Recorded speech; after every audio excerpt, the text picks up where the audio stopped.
Blessings. Peace and blessings, family. This is your brother asarimhotep with the Martin Delaney Center for Egyptology, and today is Umoja Unity Sunday, February 19th, 2023, and we are going to have a live discussion presenting some information that I have which suggests that Jesus the Christ of the Christians was primarily inspired by the archetype from ancient Kemet or ancient Egypt known as Osiris or Osiris by the Greeks. So we will discuss all of that and much more when we return in just a bit.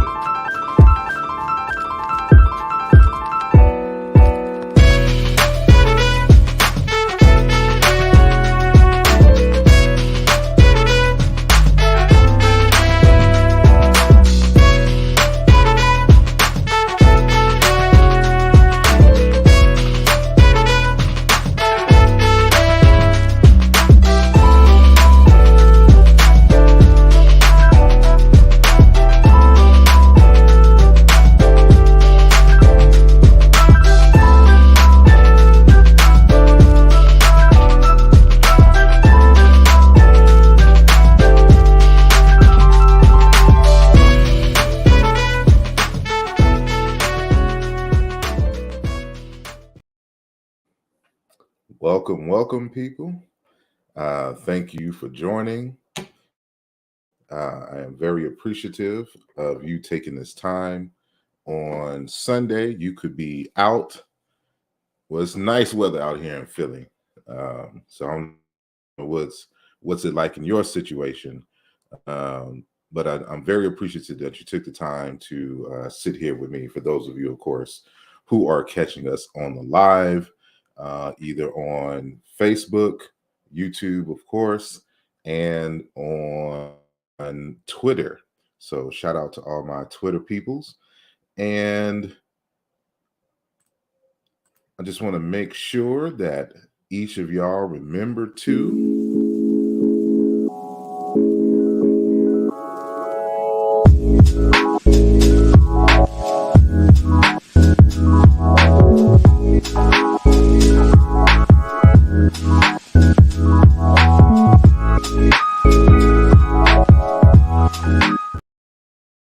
that is right. Hit the like button. If you are new to the channel, I encourage you to subscribe so that you can get the notices when we're having these dynamic conversations. So again, very appreciative to everyone who has joined the chat. A few shout outs, peace and blessings to our good brother Richard Sheffield is in the building. Brother Garfield he'll be in the building. He's doing a live show, so he said that he'll be back shortly, but shout out to you. And Teti Usama Ras Neferu and our good sister Mika, and other long-term supporter, Miss Lamb. Peace and power to you as well. Our good brother Octo Thorpe is with his family. And, family over everybody. But I do appreciate you coming through, stopping by, and for your generous donation to the channel. Very much appreciated. Thank you very much. And our good brother, Ini Herod Kalfani, is in the building. Everything is everything. And Negist, if I'm saying that correctly. I appreciate you stopping by. Our good brother, Craig Moon Ra is in the building. Can't go wrong when you are revolutionary minded. Peace and blessings. Thank you for joining. Infinite Minds and Donnie C is in the building. And Musoni is in the building. Haven't seen you in a minute. Tony Macaroni is in the building. And Sister El Kevlon Mine, all the way from the West Coast, is in the building. And shout out to our good brother Edward Nigma 9x9, also in the building. So thank each and every one of you for joining this conversation. And we are just going to get started. And for those who may not be familiar, on Friday the 17th, I believe, I had the opportunity to join our good brother Garfield on his Garfield podcast to discuss the foreign origins of Osiris. And so this is going to be a continuation of that conversation. But more so now we're going into the direction of how, although Osiris himself comes from a different origin other than ancient Egypt, which I believe he originates from the Sudan based on the evidence. This archetype, Osiris, has indeed influenced the development and conceptualization of Jesus the Christ. So we'll just get into a few. I had a debate way back in like 2010, 2011 with a good childhood friend of mine. His name is Tawfiq Cotmanel from Rhode Island. And, we were in a rap group together. This one when I was a Hebrew Israelite, and we had a group called the Tribe of Judah. So that tells you how deep I was in my Hebrew Israelitism. But we was called the Tribe of Judah, But he has, since left the tradition, of course. So as I went on to the African side of things. He continued and stayed in the lane of Christianity. So now our thoughts conflict. And we had a debate at a library back in Texas, regarding the relationship between Egypt and the development of Jesus the Christ. So it's been a long time. I've continued to research and have updated a lot of my views, and certain things have gotten stronger, certain things I've abandoned, So I wrote a text for that debate, and it will be updated in a couple of years with the more detailed analysis. So be on the lookout for that. But just giving you some preliminary stuff for today. So let me see. I am going to share my screen. Let me make sure first that is let me change that real quick.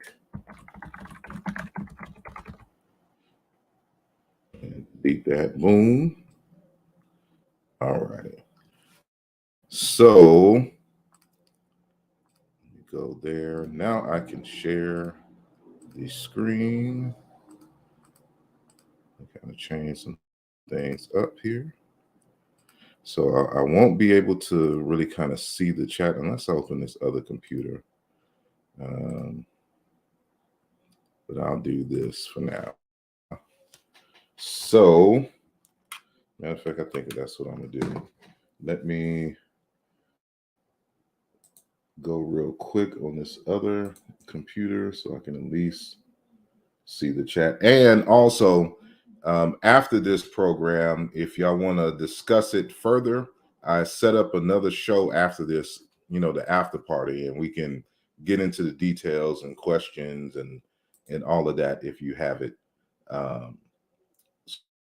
So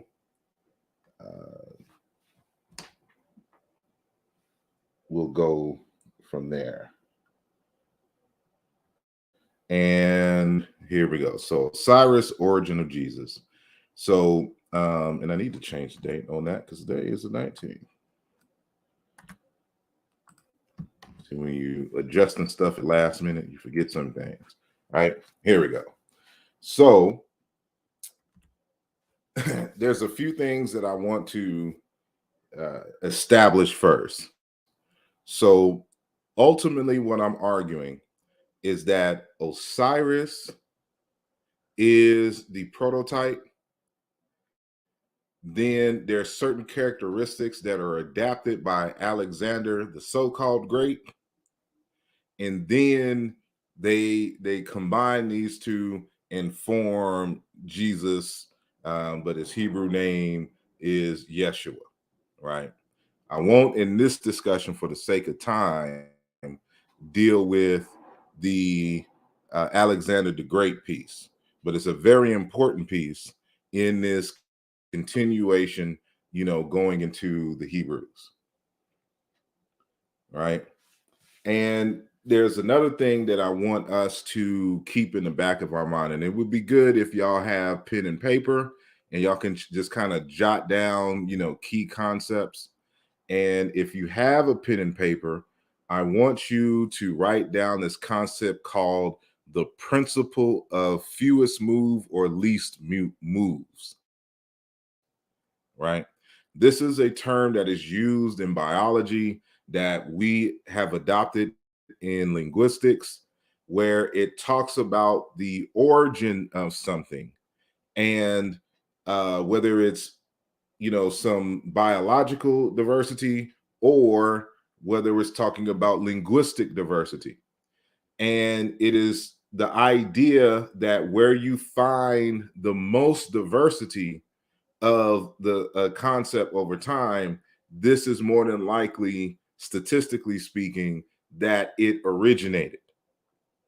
So this is one of the reasons why, for example, they, like Joseph Greenberg and others, have renamed the Hamido-Semitic languages because it implies that the language phylum originated outside of Africa and then came into Africa.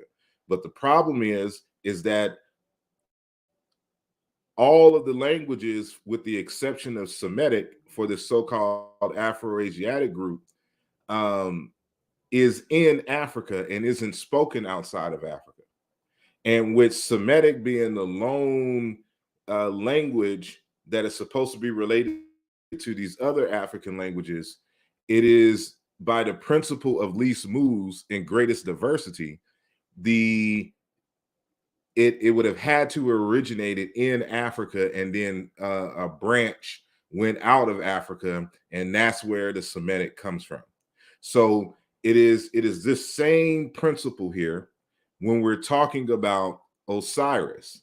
When it comes to Osiris, Africa is full of Osirises, right? By terms of name, by terms of application, by terms of of deities and icons, and in living traditions.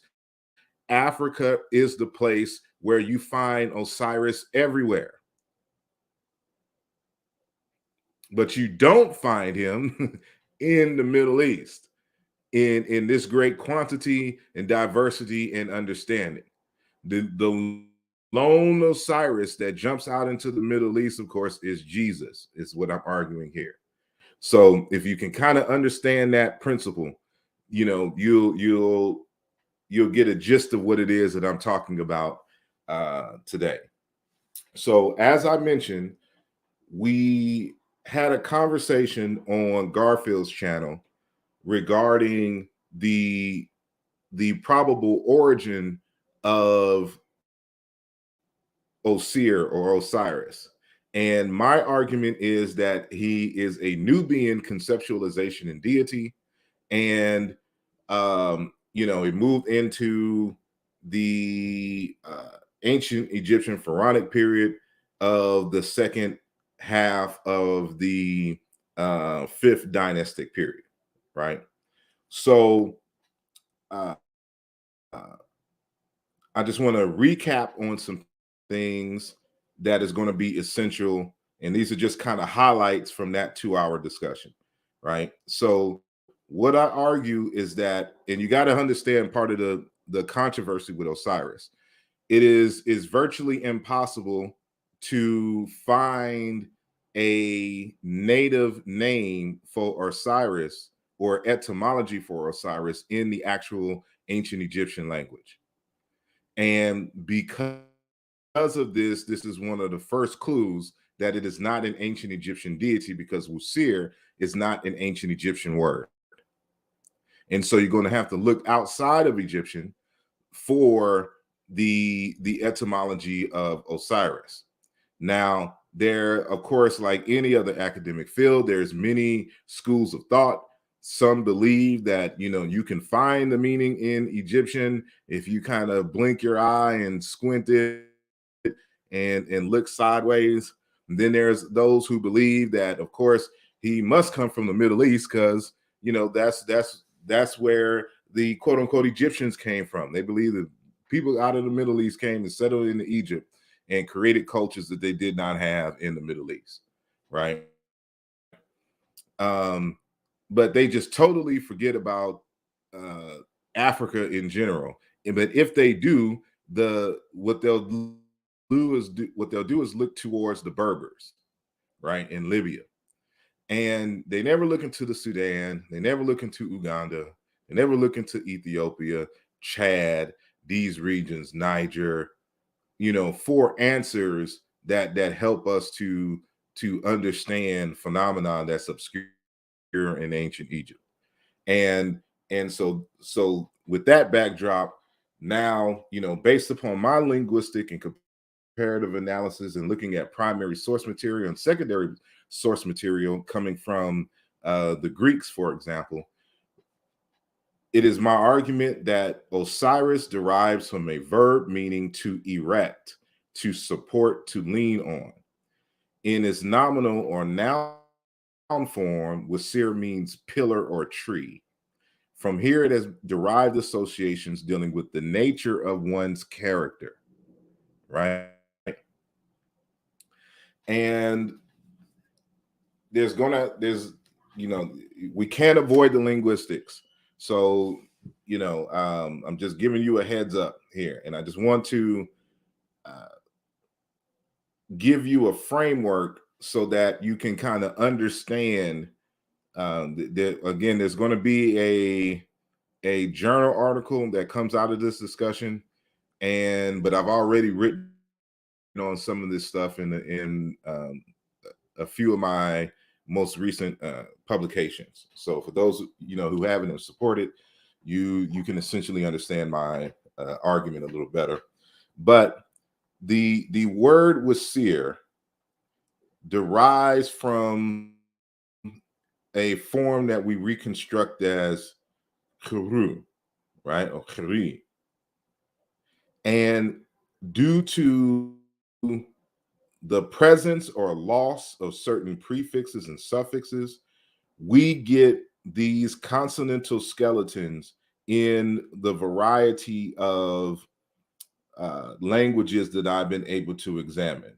So again, that principle of least moves and greatest diversity applies here in this case. So when we're looking at these African terms, you're going to find the word wasir in these forms. So this is his original form. If you can see my mouse circling over the reconstructed form, right? And then you'll find the form as KR, KL, KN.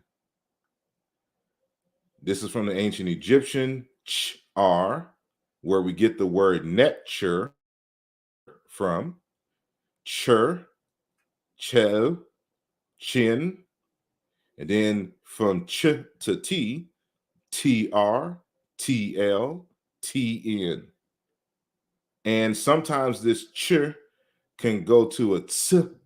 It's a simultaneous t and s sound together, ts, right? And then from there, or from t, it can go to s. SR, where we get the wasir form, SL, SN, and sometimes the second syllable is dropped. So it's just S, right? And then you have the sh variant, sh R, sh L, sh W, and then sh. So when you see this sh W, for example, this is the form that you will find in among the Yoruba as eshu, right? But we won't have time to go into the details of how eshu is Osiris in this conversation. Maybe we can have that conversation in the after quote unquote party. So just giving you this kind of heads up, right? Also, what I argue is that the probable original form at the time that Osiris enters the Egyptian pantheon is that it was probably spelled like Osiri or Osiri. You see how I'm doubling the I's here, right? Or they represent a diphthong. It's two vowels together, right? And it's because of this pronunciation is why the Egyptians had to spell the name like this with the WS.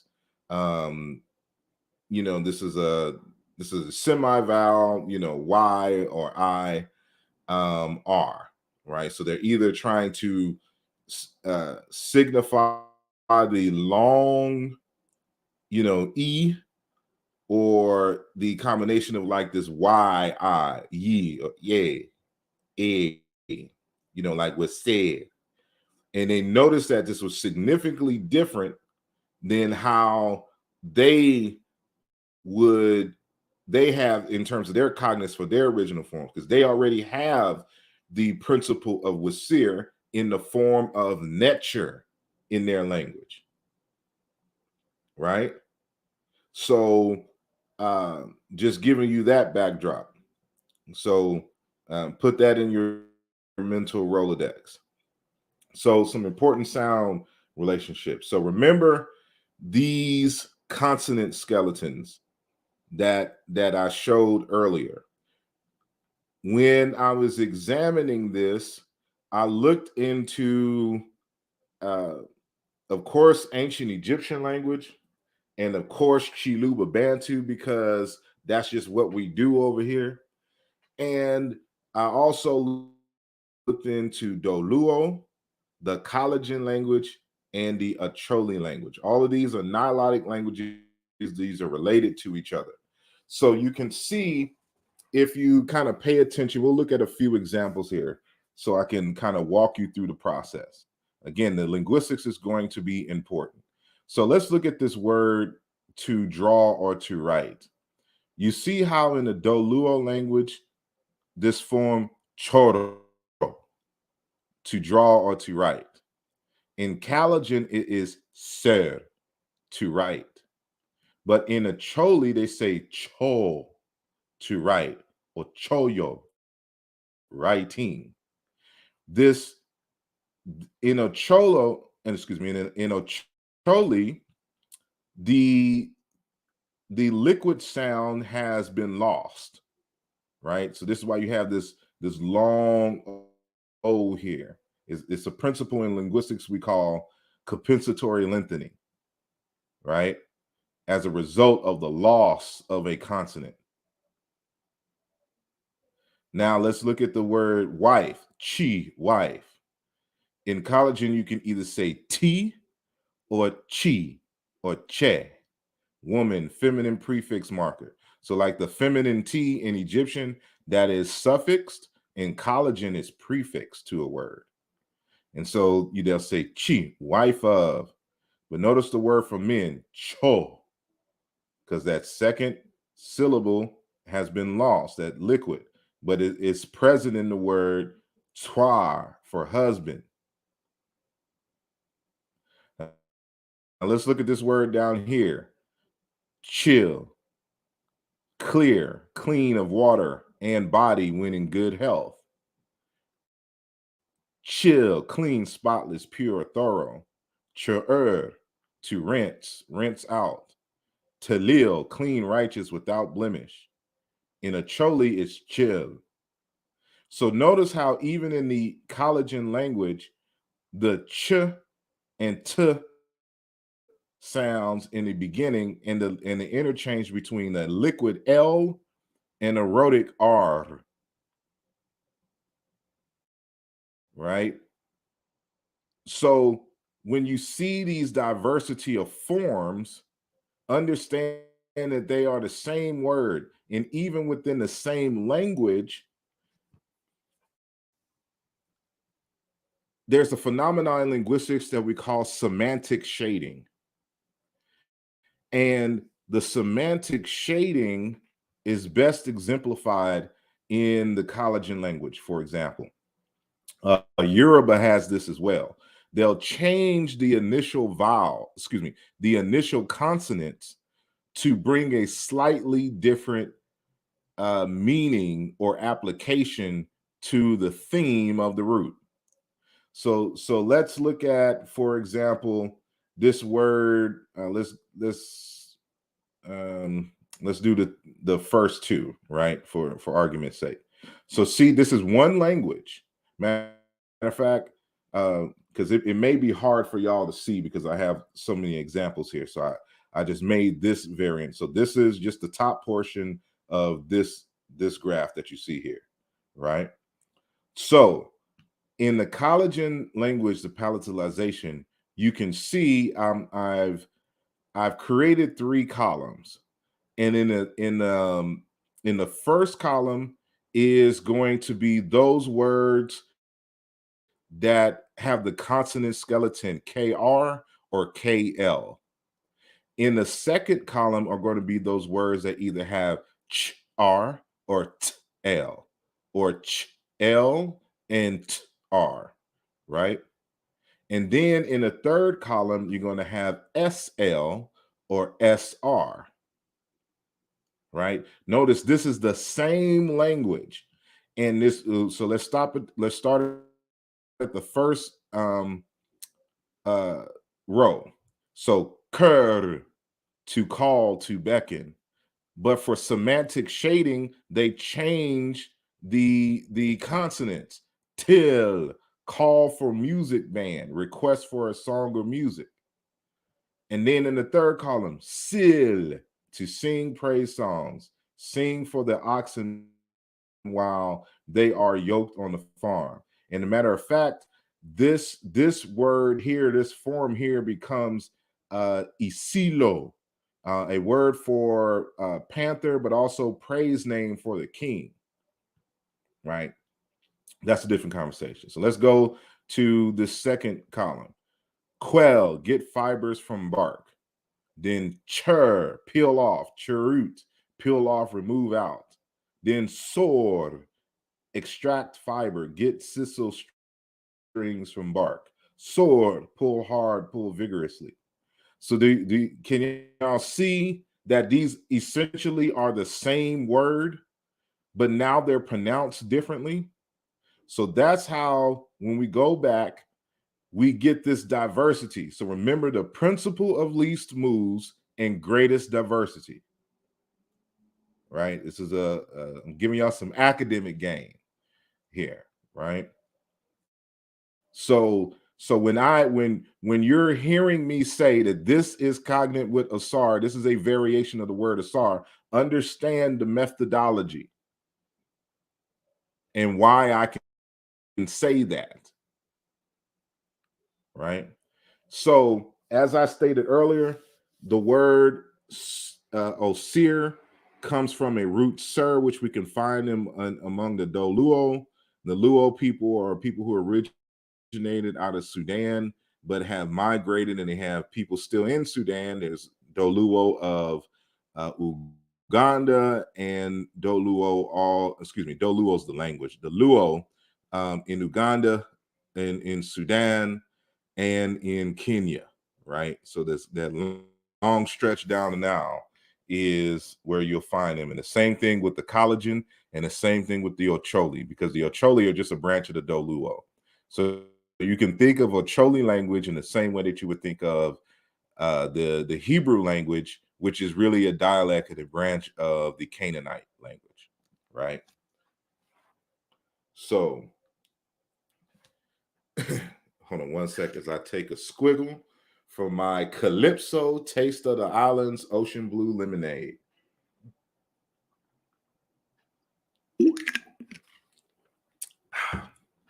Appreciate that short break. Now, here is the Wikipedia just summary of Osiris. For those of you who just don't know who Osiris is, right? He is the god of fertility, of agriculture, the afterlife, the dead, resurrection, life, and vegetation in ancient Egyptian religion. He was classically depicted as a green-skinned deity with a pharaoh's beard, partially mummy-wrapped at the legs, wearing a distinctive tuft crown. And I found this crown among the collagen people. They still wear this, which is interesting. And holding a symbolic crook and flail. He was one of the first to be associated with the mummy wrap. When his brother Set cut him up into pieces, after killing him, Osiris's wife Isis found all the pieces and wrapped his body up, enabling him to return to life. Osiris was widely worshipped until the decline of ancient Egyptian religion during the rise of Christianity in the Roman Empire. So, this is a summary. Osiris is a conversation unto itself, is a study unto itself. So there's so much to unpack. Of course, we don't have that kind of time. So we're only going to deal with some snippets. So if you want to find out more real quickly, type in Osiris in Wikipedia. It'll give you some good source material. Right now, this is an Osiris right here that we're seeing. This is a chief. This is a king. And again, they play off of the consonant, and this is of the Acholi, branch of the Doluo people, right? And of course, in Africa, they constantly have these elaborate head wraps with feathers all on them, same kind that you see with Osiris. And what this is actually just a bunch of fur. If we have time, we can go into that later, right? Now, the word Asir in the Ocholi language is this word query, which means a reliable, sharp, talented, and upright person. And from that same root, we get Ker, care, royalty, chiefdom, kingdom. So you see, like this, I can't pronounce it. So unless there's somebody in the audience that speaks Acholi, this is a special kind of E with the dot under it. This is just how we represent it. It's a different type of sound than what you will find in English, which is how we know when this form in the SR form was brought into Egypt, they didn't have this sound. They didn't have this combination of sounds. And that's why when they spelled Wasir, they spelled it WSYR, or or a long IR, because they're trying to get us approximately to this pronunciation, right? And so this is how the word Wasir is related to chieftainship and kingship, because they're built off of the same root. So when you say a king in Doluo or Choli or collagen, you're saying that this is a reliable and upright person, right? And these are related forms. So we have this root, kerau, raising, and normally it would have this long E, but instead it triggered compensatory lengthening on the consonant, so they doubled the consonant here, right? Now, and then kal, jump over, skip, Ker, to splash, to sprout, land on, of flying things. But the root that we're looking at here is the sprout, because for raising, the concept of raising, of erecting, of growing, and educating, and the like come from the same root. So these are all different forms of the same word. And here are some representations of the word wasir in a number of African languages. So we have wasir, and so y'all know my definition of Osir, which is in line with the Acholi that we just saw. And in Doluo, Osir, he who is stable, firm, reliable, who will not fail, who is strong. Middle Egyptian is their native word for Osir, is Netcher, divinity, prominent or powerful man, which is in Chiluba, Bantu language, Nkole, prominent or powerful man or God. And if you want to say spirits or the ancestors, you say Ba Nkola, right? And a variant from that same root, because they both derive from this notion of growing and raising, is Nkela, erudite, learned man, educated, civilized, and noble, right? In a Yoruba, they say Asalu, a title of honor among the Ogboni fraternity of elders. And then remember, I told you earlier, it's Zulu, Isilo, leopard, praise name of a king, his majesty. And note that in Middle Egyptian, to say leopard, you say Incherit, right? Osiris was known by many associations and epithets. And when the native Egyptians got a hold of Wasir, they kept his name the same. However, they gave him titles based on the meaning of his name, but using words in their own language, like the word dejed, which means pillar, stable, to endure, etc. And there's also another word, Iwin, which means a pillar. And you can see the hieroglyph for it right here, Iwin, right? And for those who follow this channel and who, of course, have my books, I've been able to demonstrate that Iwin is still a variant of the word Osir, just from a different language. Now, keep in mind that, of course, the indigenous folks, they didn't have writing, they didn't have historical comparative linguists, so they wouldn't have known that even though they're calling Osiris Iwin in Egyptian, that they're still calling him by the same exact name, but from a different ancestral language and dialect, right? And so in the Yoruba language, uh, although they have Asalu, which is cognate with Wasir, they also have the Iwin form. So Iwin, meaning ancestors, ghosts, spirits, is Awon, spirit. Ingas, another Nigerian group. Won, ancestors, the living dead, shades.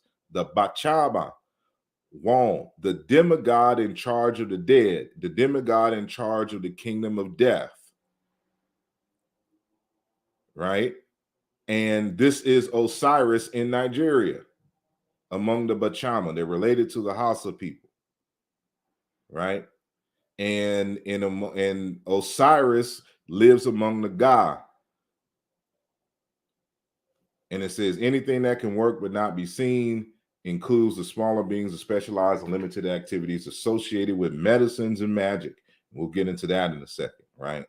And so here's the word Owin and God Osiris, and when to be, to exist. So you can see the linguistic correlates between the two. So Awon, pillar, column in Yoruba, and Awon, spirit. And I have it highlighted in blue. So you can see how they use the phenomena of paronymy to create this or to highlight the characteristic which we find in this form here. So here's when the hieroglyphics for it for when it's referring to Osiris, right? So going to the next section, Osiris, death and resurrection, a linguistic perspective. So I mentioned the word paronymy earlier, and many of you may not who don't follow me may not be familiar with what that means, right? And I just want to give you an example of what paronymy is. And hold on one second. I'm trying to log in on this other computer. But anyway, so paronymy is this belief that two or more words in a given language in a synchronic perspective, that means in a particular time period in a moment, not historically, diachronically, but synchronically, two words that sound similar, there must be a relationship between these two words. In ancient times, when two words sounded alike or exactly the same were perfect homonyms, again, the people thought that these words necessarily derived from the same root, and they created cultural motifs, ideas, and myths based on this connection of words sounding the same. And so this is an example that I'm giving you right now, how certain rituals and culture, this is, and here's a secret here. This is how sacrifice becomes an African phenomenon, because in the proto language, the uh the word for to cut and to kill and the word for to purify sounded alike, sounded the same. And but that's a discussion for another time. But anyway, so in this article, in this edited work titled Traditional Religion in West Africa, edited by E.A. Adegbola, uh, um, he gives an example here. This is Robert G. Armstrong. He says the Adu mudfish or catfish is used in ancestral sacrifices as well. The sentence is probably an unconscious quotation from a standard prayer formula in which, for grammatical reasons, the demonstrative particle a follows adu. Neho kadu a. This produces a neat bilingual pun on the well-known Hausa word adua, prayer. Thus, the sentence contains the double entendre, the fish that is called prayer. So you can see how they link the concept of the fish and the concept of prayer together, because this word adu sounds similar to addu, addua. They're not related words at all, but because they sound the same, is now part of a prayer ritual where the concept of the fish is connected to the concept of prayer. So this is how paronymy works, and that's how we get, you know, a lot of the ideas and cross pollinations and stuff is simply based on the similarity of words, right? So this is how, for example, how Osiris, whose primary meaning derives from a root meaning to grow and to rise and to erect, and then in nominal form meaning a pillar or a tree, how does Asar get associated with the principle of death in the afterlife? Because there's other words in the language. So, for example, I'm starting off here with the Luba language. So, for a lot of forms that are cognate with SR forms in those nilotic languages, which I showed earlier, you find either sh l or s l in Chiluba, which is a Bantu language. So the concept of death ultimately means like leaving, to sever links, to break free, like the spirit of the body released from the body.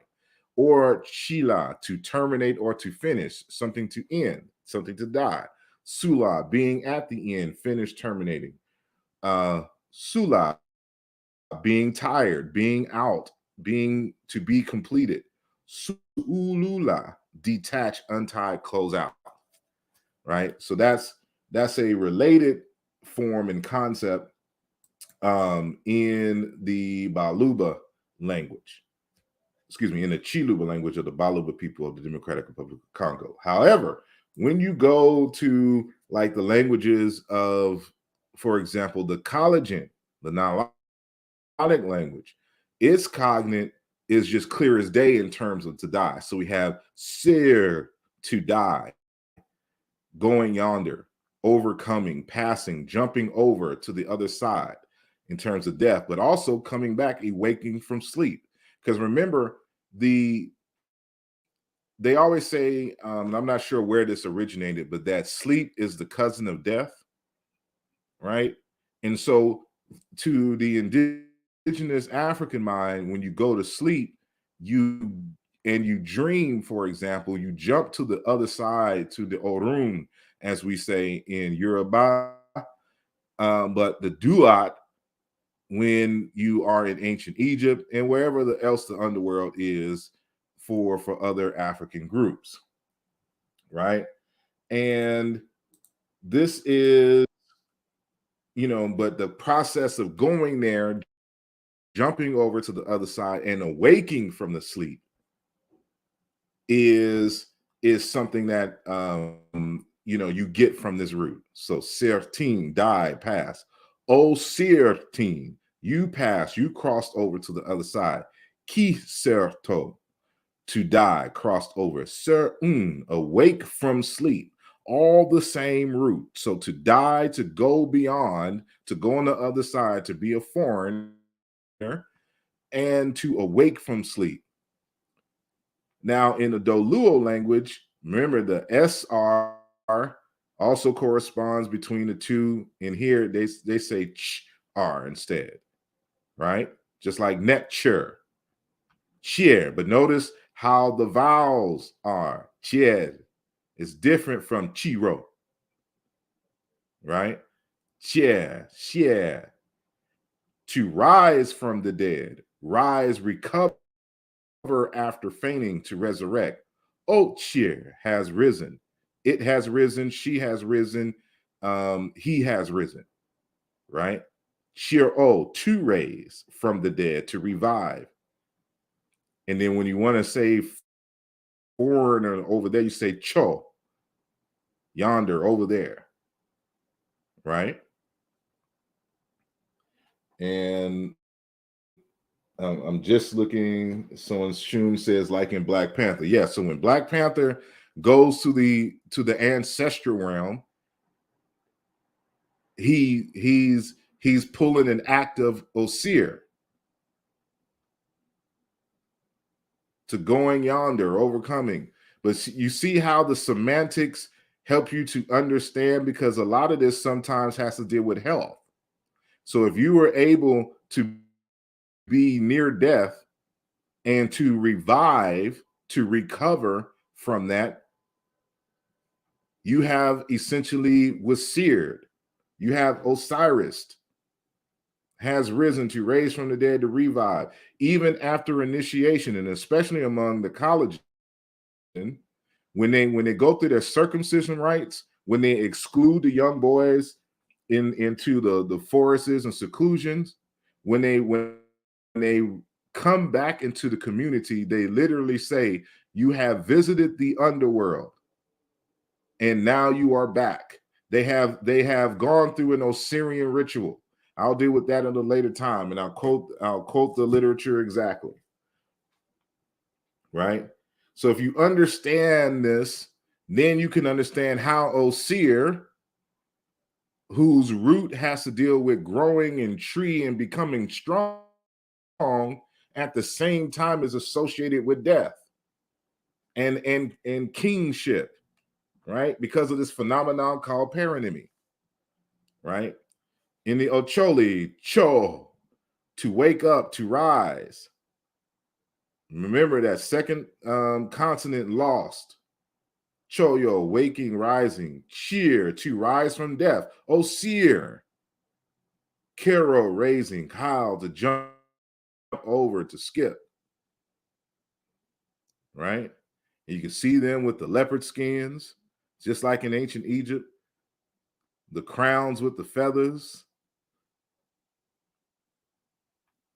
right? And then, of course, you see Osiris, who, after being murdered by his brother Set, goes through this initiation process where he's then raised as the Djed. He earns his name, right? He becomes a new individual. So, part two. I don't even know if I want to, but this kind of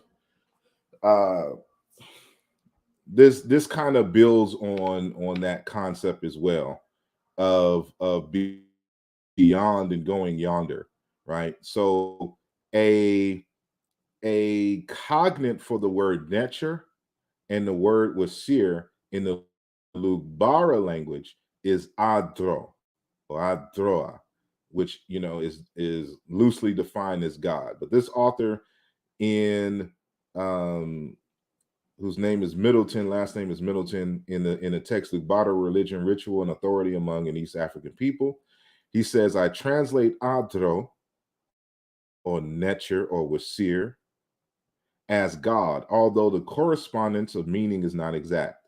Adro, the basic form of the term, refers to a personified force outside the control and beyond the understanding of living men who are his creatures. Indeed, unlike our term God, Adro is used also to refer to a category of objects, which are manifestations of divinity and beyond the control and understanding of men. Many apparently miraculous things are called Adros, such as what I have called the guardian spirit of man or even matches. The word is sometimes used for testicles and for the power of procreation. This is all Osirian here. Adro lives on earth, especially in rivers. He is also found in large trees and thickets and on high mountains and rocky plains. He is even in every stream. Adro is a common to all Lugbara. In addition, each clan has its own spirit called Adro. The clan is a dispersed group which is not concerned in corporate activity. This spirit is also a manifestation of God's power and in many cases is thought of as having been a distant ancestor. So if you ever really want to get into what a nature means, this is it. You find this cognates in related languages. And I have around this time, I think it was this month. It was this month. Last year, I participated with Dr. Salim Faraji and Jahi Issa and a number of other scholars in an online conference dealing with uh, the link between West Africa and the Nile Valley. And my contribution was on the etymology of the word nature. And I have wrote a journal article for it, and it has been peer reviewed and accepted and will be published along with a few other scholars from this conference in the Senegalese Journal Review sometime this year, right? I'm not sure exactly when it comes out, but I got the acceptance in, it was either December or January, right, for my article. So I go through the details to prove that adroa is nature, right? But one of the things I wanted to kind of point out is this relationship between these forces of nature and ingredients in medicine. And you got to understand this is where these healing components, because a lot of the gods, quote unquote, gods and goddesses that exist in these African traditions are really those potent ingredients that are used in medicines. And even with Aset, really Aset is a medicine, right? And this word Aset is even related to the word Osiris, which is interesting because in the the Greeks call her Isis, right? In the Coptic language, it is Esse. but the melodic in the melodic script, you pronounce Isis Wos, W-O-S, which I found interesting. Anyway, and so here's another variation or another word dealing with the primeval gods, but the same root meaning a medicinal ingredient, right?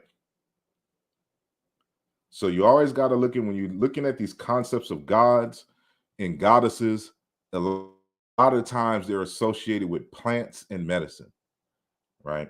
So now we can get to what y'all came here for. So I hope, that long intro, that hour intro helped to establish the framework for what we're going to be talking about here today. So Osiris, the origin of Jesus. And I normally start these conversations with a good example from The Wizard of Oz and The Wiz. So, in the late 1800s, a book was written titled The Wonderful Wizard of Oz, which was later made into a film. And you can see the film poster cover on the left-hand side. Now, on the right-hand side, you see a later adaptation of The Wizard of Oz with the word titled The Wiz. And it was the famous, it starred Michael Jackson back in the day, and the all-star cast, right? Now, this is just a hypothetical thing here, but if we only had knowledge of The Wiz, right, we would think that The Wiz was an original concept, and let's assume that we created a religion based on the myths of The Wiz. And then here comes somebody saying that no, this stuff is older, and here's the main framework in The Wizard of Oz, right? And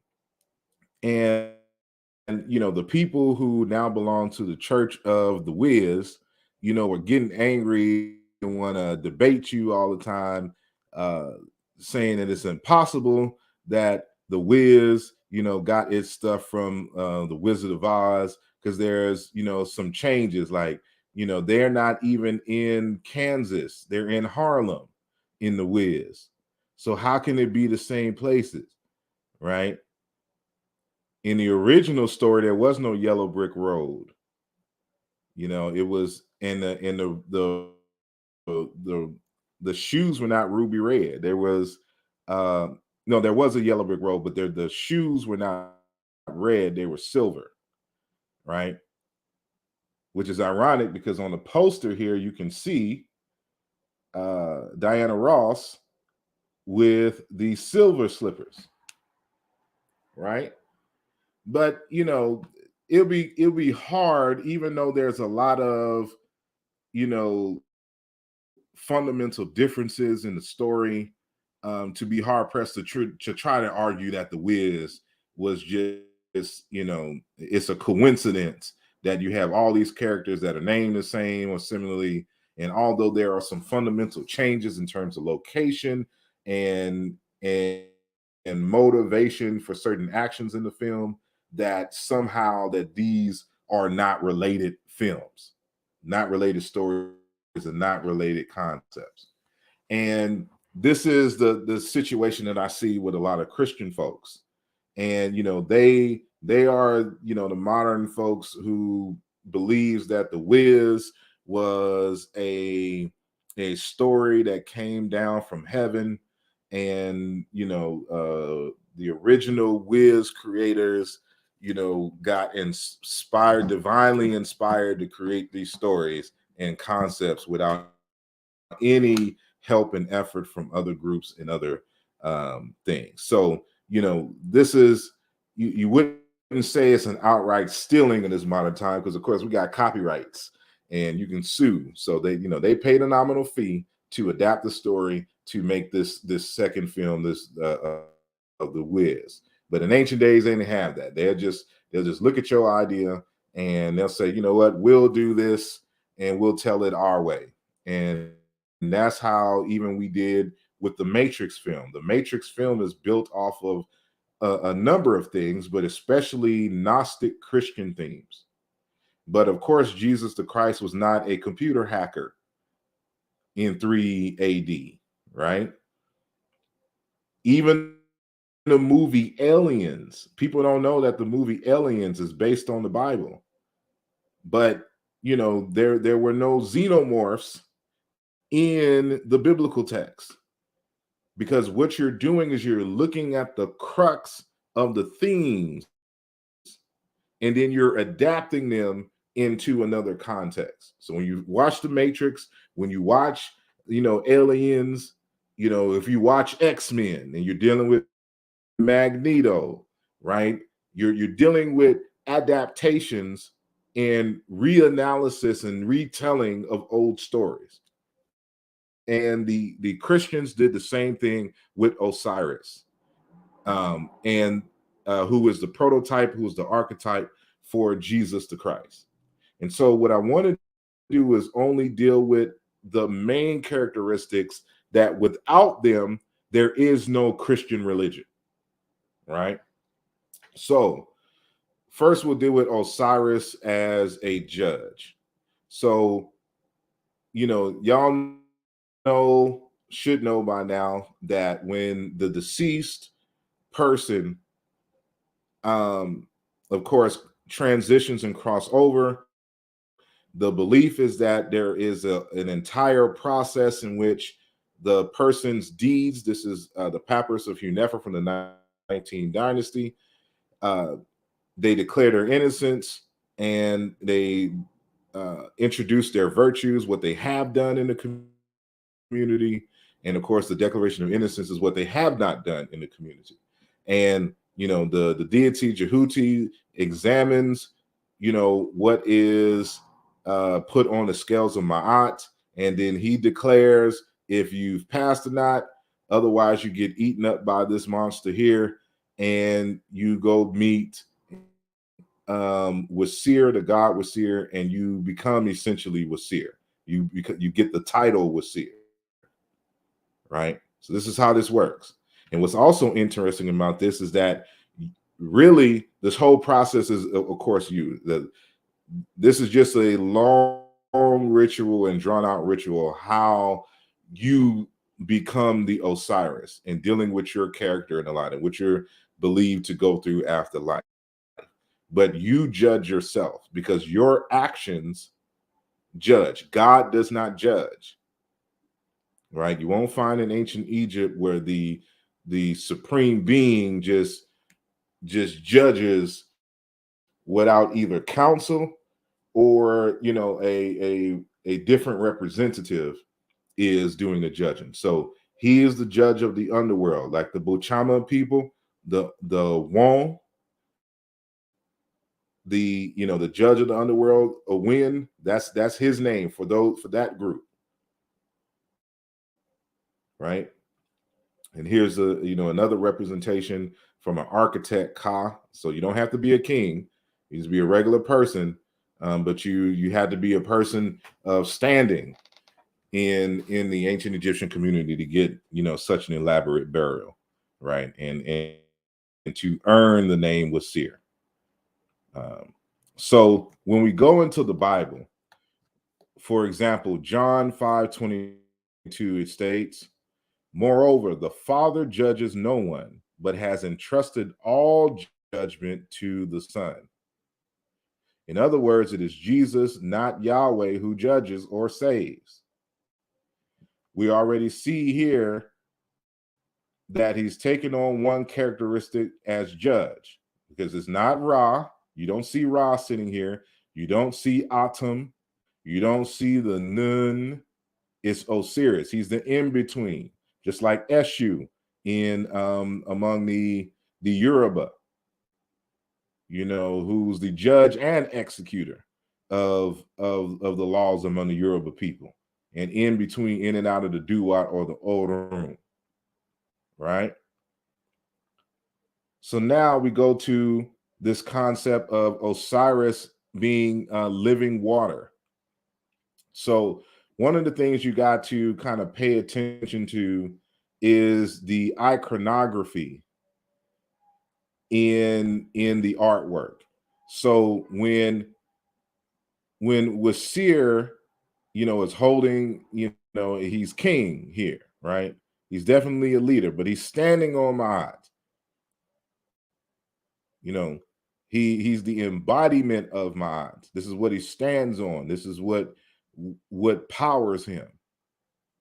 But in a different context, what he sits on, which you got to read the glyphs.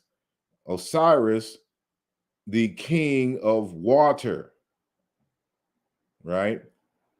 This is the sign for water, which is why you see the plant coming out of, this is a lotus plant growing out of the water swamps here, and the black Nile soot on the side of the river, because Osiris is the personification also of the river, the Nile River, right? And you see Aset and Nebuchadnezzar, behind him, supporting him, like, we got your back, daddy. That's what she's saying right there. And these is Osiris's 4 sons, right? So now let's make some support in terms of the connection between Osiris and water. When Pepi Neferkari goes down into water, Osiris will bear him up.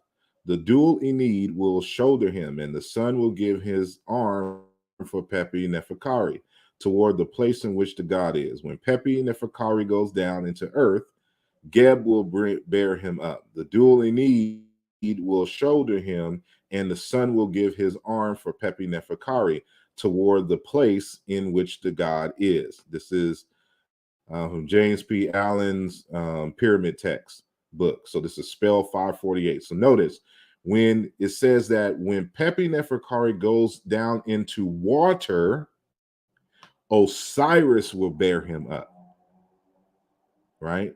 When Pepi Neferkari goes into the earth, Geb will bear him up. Why? Because Geb is the personification of the earth. So they're going to Osiris because he's the personification of water as well, right? In another spell 604, the Pyramid Text. Recitation, O old man, Pepi Neferkari, you have your water which comes from Osiris. Wash your arms, open up your ears, etc., etc., etc. Right? And just to note that when you see these little dots in between brackets, that it signifies that in the pyramid there was some damage, so they don't know what it says right here, right? So, but you have your water which comes from Osiris, which is why, when Pepi Neferkari goes down into water, Osiris will bear him up. Why? Because water comes from Osiris, which is why Osiris is black, because black has to deal with water. But we'll get more into that when we start dealing with Kemet again. So get people in their feelings on Kemet. Hymn 685 from Faulkner, 1969. The waters of life which are in the sky come. The waters of life which are in the earth come. The sky is aflame for you. The earth quakes at you before the god's birth. They're talking about Osiris here. And so it's not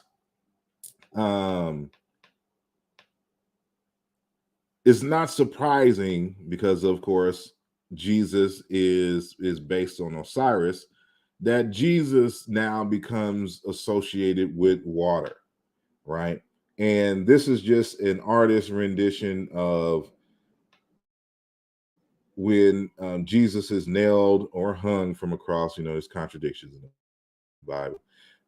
And when the Roman soldier stabs him, and out of his body comes, quote unquote, living water and blood, right? Now, I've been cut a number of times in my life. I've never had water, just raw water, come out of my body, right? And so in John 19 and 34, but one of the soldiers with the spear pierced his side, and forthwith came there out blood and water. And what's interesting is that there's even in these same languages in which I examine, there's an SR and SL words meaning to poke, to be pierced, right? But I won't deal with that today.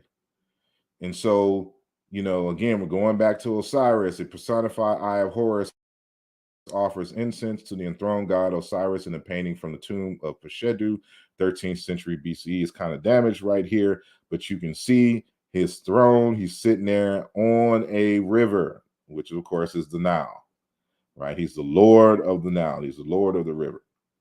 So, a good book to read, which I cite heavily in the upcoming text on the meaning of the place name Kemet, is this text here, Horus I and Osiris Efflux, the Egyptian civilization inundation 3000 to 2000 BCE. According to Plutarch in his On Isis and Osiris, the Egyptians call not only the Nile, but all water in general the discharge of Osiris, which in Greek is Osiridos Aporhoi, if I'm saying that right, or Osiris's efflux. And they called not only the Nile, but also without distinction all that is moist, Osiris efflux. And the water vase always heads the processions of the priests in honor of the god. This is Plutarch 36.1 or section 36.1, right? And if you don't know what an efflux is, it means to act or state of flowing out. Also, that which flows out, from Latin effluxus, now I know the past participle effluere, to flow out, from assimilated form ex, and then fleur, to flow out, fluent. It was where we get the word fluent from, right? So when they're talking about this efflux of water coming out of Osiris, you can see how this is, why they had to add that into the story, right? But there's other text. So we continue here. O king, so from the pyramid text, O king, receive this your cold water, for you have coolness with Horus in your name of him who issued from cold water, right? Receive your natron. It's a kind of salt used to cleanse things, that you may be divine. For Nut has caused you to be a god and your foe in your name of God, or Necher. Receive the efflux which issued from you, in order to receive the water that came from you. For Horus has caused the gods to assemble for you in the place where you went. Receive the efflux, therefore the flow of water which issued from you. For Horus has caused his children to muster for you in the place where you drowned. Heron P recognizes you. You become youthful in your name of fresh water. Horus is a soul, and he recognizes his father in you in his name of Horus, of the soul of the king litter. Pyramid text 765 through 767. Right? Osiris is water. And so we get into the biblical text. Jesus is talking to the woman at the well. Jesus answered and said unto her, whosoever drinketh of this water shall thirst again. But whosoever drinketh of the water that I shall give him shall never thirst. But the water that I shall give him shall be in him a well of water springing up into everlasting life. Now, people can argue, well, he's not talking about literal water. He's talking about basically the salvation, the principle of life, etc., etc. We'll continue. John 7:38, which is why when he got stabbed by the Roman soldier, why water came out. They're saying that he is the water, right? He that believeth on me, as the scripture has said, out of his belly shall flow rivers of living water. Because we have to imitate Osiris. So the out of our bellies, out of the efflux, is why he got stabbed in the belly, right? Or on the side of his rib, near the belly. And he said in Revelations 21, 5 and 7, he said to me, it is done. I am the Alpha and the Omega, the beginning and the end. To the thirsty, I will give from the fountain of the water of life without payment. He makes it clear and clear that he's associated with water, right? And in 1 John 5, 5 through 12, I should have a partner over here so I can read, so I can go back to my Hebrew Israelite days. Anyway, who is the one who overcomes the world? But he who believes that Jesus is the Son of God. And remember that Osiris is the Son of God as well. This is the one who came by water and blood, Jesus Christ, not with the water only, but with the water and with the blood. It is the Spirit who testifies, because the Spirit is the truth. For there are three that testify, the Spirit and the water and the blood, and the three are in agreement. If we receive the testimony of men, the testimony of God is greater. For the testimony of God is this, that he has testified concerning his Son. No. I'll skip down to 11. And the testimony is this, that God has given us eternal life, and this life is in his Son. He who has the Son has the life. He who does not have the Son of God does not have the life, because the life is symbolized by the water. Some will say the blood, under the blood, under the blood. I need to play that video. But anyway, the reason why you have this association with water and Osiris again is due to paronymy. So when we look at the related languages, for example, in Doluo, you have Shiri, long rainy season, Triri as well. Acholi, Trir, rainy season. In Chiluba, we say Musulu, river, brook, stream, creek, water course. In Algal and in Beja languages, Kura, river, stream, Kwan, river, stream. All these are the same. And so when you're talking about the river, this is why he's associated with the river, the Nile, right? Due to paronymy. Osiris, Lord of life. So, Jesus Christ claims he's the Lord of life. But where did that title come from? It came from Osiris. It says, "Oh, living," and this is the address to the visitor of the tomb of Nefertiti. I'm sorry. "Oh, living who are on earth, every scribe, every lector priest, and every official, who will pass this tomb chapel as you wish that Osiris is merciful to you, the Lord of life." And I have this in red. Wasir, Neb Ankh, Wasir, Lord of life. Right? Let's go to Acts 3 and 15. We'll go to the basic Bible. "And put to death the Lord of life, whom God gave back from the dead, of which fact we are witnesses." In this other Bible, "But the author of life," they try to change the word, "you killed, whom God had raised from the dead, of which we are witnesses." The Darby Bible, "But the originator of life, ye slew, whom God raised from among the dead, where we are the witness." English Revised Version, "The Prince of Life, whom God raised from the dead," etc., etc. Webster, "And killed the Prince of Life." In New International Bible, "You killed the author of life." And so depending on which Bible you have, they'll change the word, but it means Lord, the Prince, King.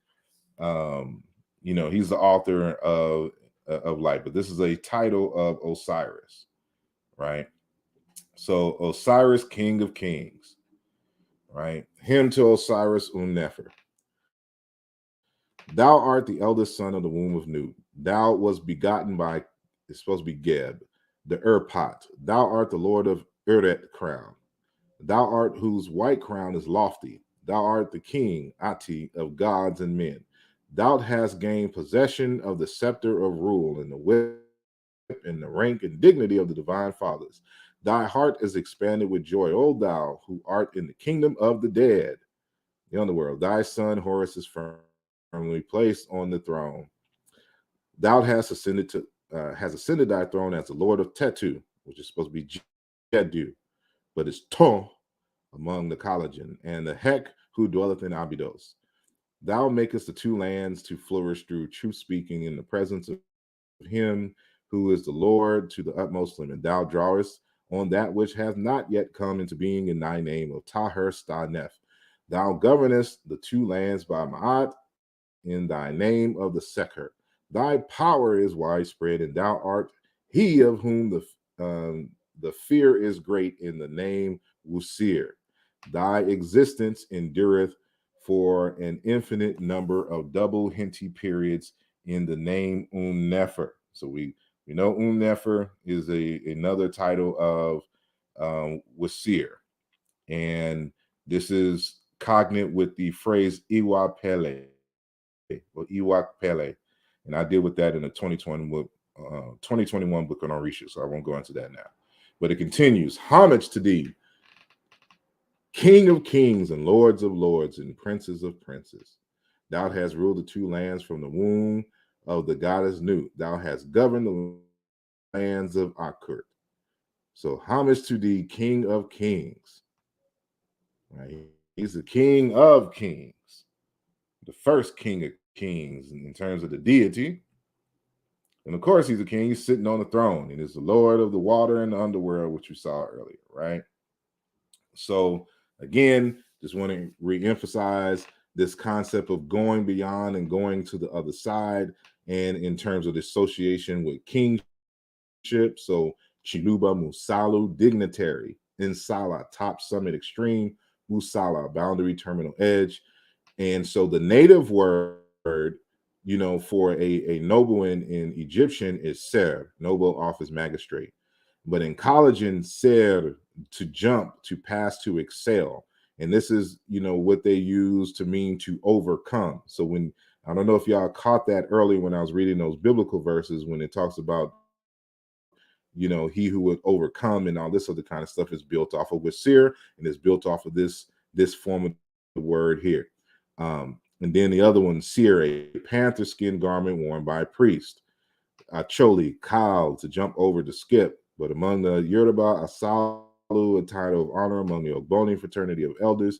And as I stated earlier in Isizulu, Isilo, leopard, praise name of the king, his majesty. So this is how, the association of Wasir is by way of paronymy and the like, it becomes the word for king and noble or whatnot, right? And as I stated earlier, a Wasir is, a king, but they're speaking specifically to one who is reliable, sharp, talented, and upright, which is why Jesus had to be without sin, without blemish, because those are the expectations of kings in Africa, at least legitimate, not the kind that just, kill off folks and then declare themselves kings, right? The expectation that this person is supposed to not have flaws. That's why kings, for example, in Ghana can't even have tattoos, right? No markings on royal children, because they're to have no blemishes, just like the Hopi bull is not supposed to have no blemishes for the sacrifice. We'll get into that later, right? So this is Osir. This is an Osir right here, a living person, right? Osiris, born of a virgin, right? This is an excellent book if you can find it. It's a big kind of coffee table color book. It's called The Complete Gods and Goddesses of Ancient Egypt. And the author is Dr. Richard H. Wilkinson. And he reminds you on page 170 that, we are reminded that Wasir, and I forgot to switch this here. In fact, let me do that, because I just don't like just that for another time. Save. Boom. There we go. We are reminded that Wasir, Osiris, took on the identity of the Hep, or the Apis bull, which you can see the hieroglyphs for it right here, which was previously associated with Ptah. The Apis bull was originally the herald, in other words, the messenger, just like Eshu of Ptah, the supreme god of that region, and was said to be born, which means he was the son of Ptah. He's the son of God, right? And was said to be born of a virgin cow. impregnated by the spirit of Ptah. Right. So this concept of a virgin birth already existed, and this is standard Egyptological understanding. And so it's not like, I don't know why people keep going to Horus and going to the story of Isis being a virgin. That's not where that comes from. It comes through this notion of Ptah in the form of light coming and impregnating without sex this cow, which gives birth to Osiris in the form of Apis. Right? Greek and Roman authors have mentioned much about this Egyptian deity and inform us that it was conceived by a ray from heaven. Other texts infer lightning, right? And depending on the text, and I've examined them, it really does diversify, right? So let's look at one of them. Alion on animals from the 2nd or the 3rd AD. Among the Egyptians, Apis, Osiris, is believed to be the god whose presence is most manifest. He is born of a cow on which a flash of light from heaven has fallen and caused his engendering, meaning there was no bull who had sex with the cow. It came from a ray of light or lightning strike from the heavens directly from Ptah. Ptah infused his spirit and engendered the cow, which gave birth to Osiris in the form of Apis. The Greeks call him Apophos and traces descent from his mother, the Argive, Io, daughter of Inachos. The Egyptians, however, reject the story as false and appeal to time as their witness, for they maintain that Apophos was born late down the ages, whereas the first Apis visited mankind many, many thousands of years earlier. So they're rejecting this notion that that Argive and Inachos is very ancient. The Egyptians saying no, the Apis is first, you know. And so we continue. Herodotus, the Egyptians affirm that the cow-born Apis bull was generated by lightning in its histories for 3. So he says, Plutarch tells us that the Apis bull, as the living image or incarnation of the lunar Osiris, was engendered by a ray of light from the moon, and the human moon calf was anciently held to be of lunar genesis. Light is the emblem of generation, according to Plutarch, who doubtless refers to the light of the sun, for the luminary is often represented as the father of the living things. According to some, the Apis bull was engendered by a ray of sunlight and was a son of Ptah. So he's given all these different accounts, all confirming that it was a ray of light from, sent from the Lord of Heaven, which impregnated a cow and gave birth to the Apis bull, which is Osiris, right? So this is a rendition of the Apis bull. You can see the word Osiris here. So with Sir Hepet, Hep here, right? And we see the town on the pillar here, Iwinu, right? So this is the Apis bull. This is Osiris. This is another form of Osiris, right? So much so that they would bury their bulls and wrap them in linens and mummify them, just like they would do, living folks, dead folks, human folks, who have passed, right? So they would mummify the bull, like this is an actual mummified bull here, representing Osiris. It's the late Ptolemaic to the early Roman period, right? In the Brooklyn Museum. So hopefully they still have it, and y'all can go visit if y'all ain't ever been in Brooklyn. So when it comes to this concept of virgins, like people don't seem to understand what a virgin is.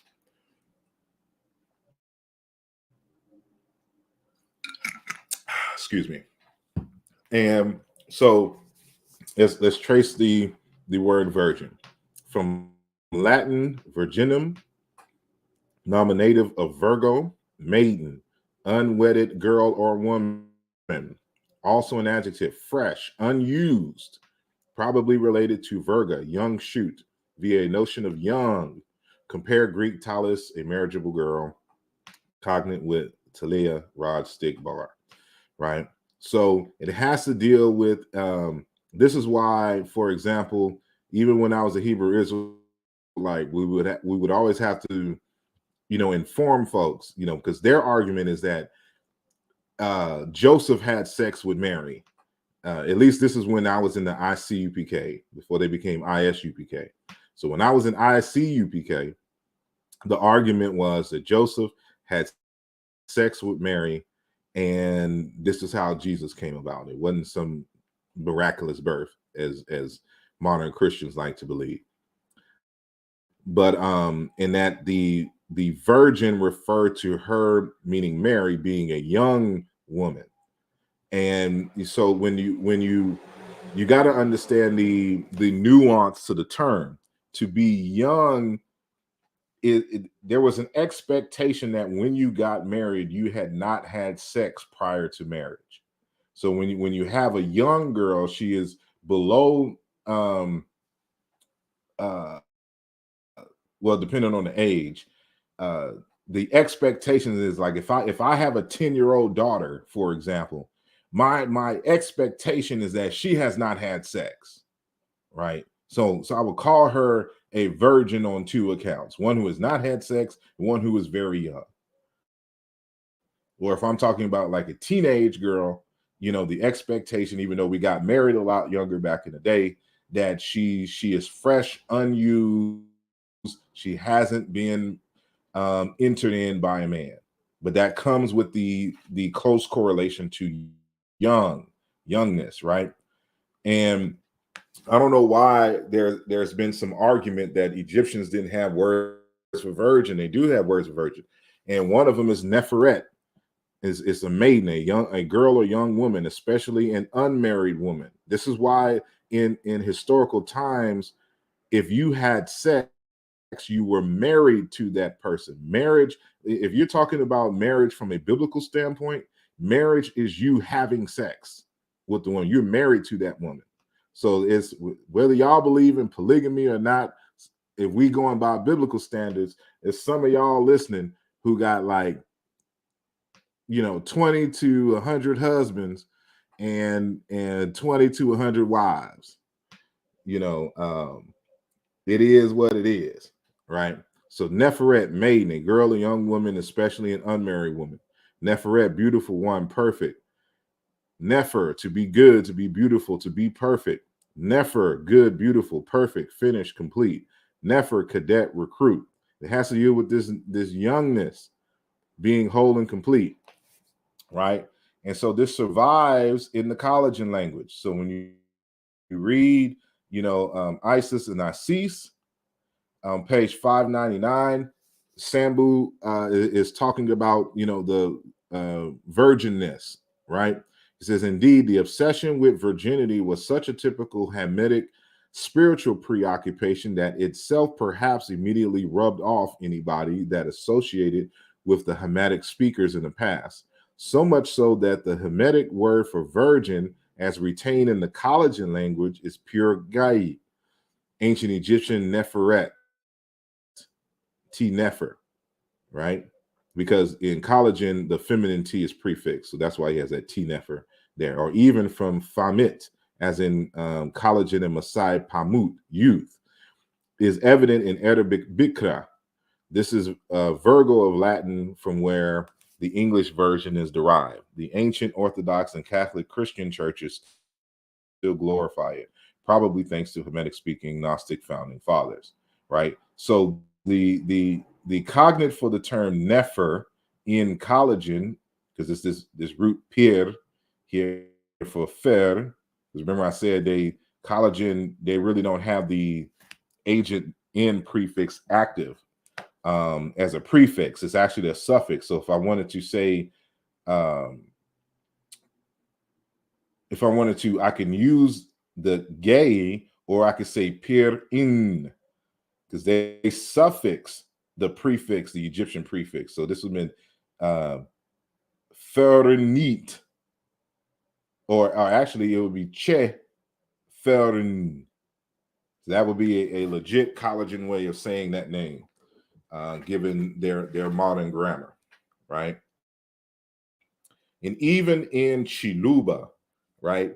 When you look up the word virgin, you know, there's a note here from another text that I'm gonna read. But in the modern dictionary, you look at Jima, whole, integral, virgin. The Yoruba word for virgin is wundia, virgin. But Bujima, totality, entirety. Kabujima, integrity. And so when, for example, when we go back here to Nefer, when it says beautiful one, perfect, that's what that perfect, finished, complete is, whole, integrity. Someone who's, remember that the myth is that uh, you can tell if a woman is a virgin if she has her hymen intact, right? So this plays into that she's whole, she hasn't been broken in that area.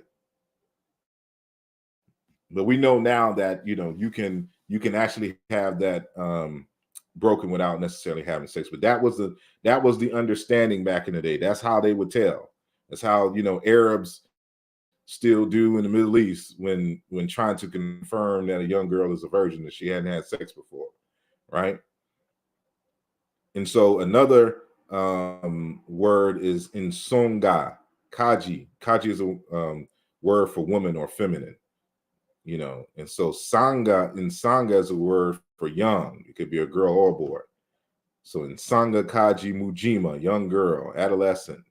Songa kaji, maiden, state, youth of the girl. In Egyptian, matter of fact, this word for virgin in the Egyptian language, hamahat, is cognate with this word jima, virgin in Chiluba. That's why I put it here. And then for a boy, it is ama. See, they have different criteria for young girls and young boys. So, sex is what initiates a young woman into adulthood, which is why once she has sex, she's not considered a maiden. She's considered an adult. And for boys, matter of fact, let me, I don't know why this is not. There we go. Change that font and boom. So y'all can see, I need that to be black again. Y'all see what I've been going, what the hell? There we go. All right. Back to the slide. Here we go. So you can see when the feminine T is added here is virgin. But when the T is removed, this word means an uncircumcised person. Because remember that for some of the Nilotic groups, a woman, a young girl, what marks her into adulthood included circumcision. But definitely for young men, it's not like today. When we get circumcised today in the United States, it's it's the same day or a few days after we're born, right? You look all on the Egyptian walls, you see that these people are getting circumcised as teenagers. The boys are getting circumcised as teenagers. They're going through a rites of passage where when they become circumcised, now they become men, right? Now, Morrison, on his Chiluba book, written in 1909 for the entry virgin, he says, no word for virgin as such. Girl lass, and he gives these other forms. But we see that these words here, it just means a young woman, just like what we saw with Nefer, Neferet, and even the word virgin itself in English. So this is not an issue of, we don't know what the rights are in terms of in terms of Isis and with Seer. But when it comes to the virgin, we're talking about the cow that gave birth to Osiris, not Isis, who gave birth to Horus. Even though I can't recall any text where it says that Isis and Osiris actually had sex. You know, it's still a miraculous birth, but I'm not going to go there today. So I'll end there as not to be too long. And as I've stated before, there is a after party, so to speak, and I'm gonna put the link in the chat. Actually, I need to go to the other computer and leave out of here.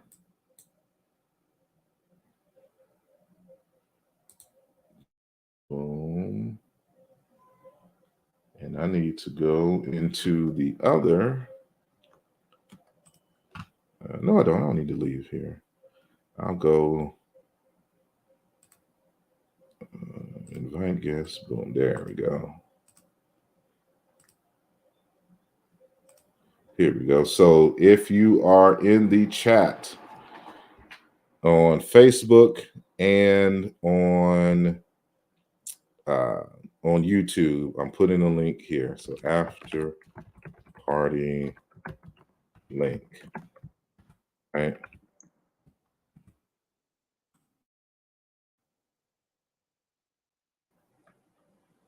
So boom. So y'all meet me over there. And if y'all have any questions or comments, y'all can ask them there. So I don't want this live to be too long. So I'll meet y'all on the other side. So the link is in the chat. And so I'll see y'all in a few minutes. So it's scheduled for 5 p.m. So I'll honor that time so y'all can use the bathroom, get something to drink. But at 5 p.m. Eastern Standard Time, that show will start.